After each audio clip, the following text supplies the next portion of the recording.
Meet rough-toothed dolphin Marshy. Spinner dolphin Valentina. Spotted dolphin Sam. And Maxine, a pygmy killer whale.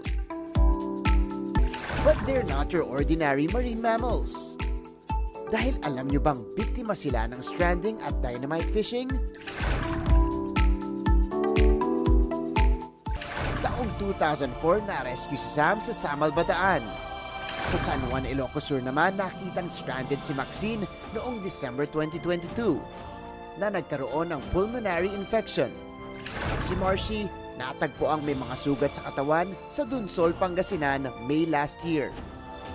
Habang ang Dynamite Blast survivor na si Valentina sa Ilocos Norte natagpuan nitong March. 3 sa kanila nagka-problema sa pandinig. Pero ngayon, on the road to recovery na ang rescued marine mammals na ito sa tulong ng rehabilitation facility ng Ocean Adventure sa Subic na miyembro rin ng Philippine Marine Mammal Stranding Network.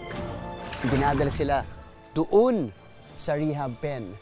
At pag nag-recover na sila, kapag okay na sila, pag ready na sila, lilipat naman sila dito sa open water facility. Ang criteria namin is if the animal is still receiving medication, antibiotics, anti-inflammatories, then hindi pa sila pwedeng i-release. May mga kondisyon po tayo na yung mga rescued marine mammals natin, meron silang impairment o kondisyon na hindi na sila makakabalik sa open water. Katulad po neto ni Maxine, our pygmy killer whale.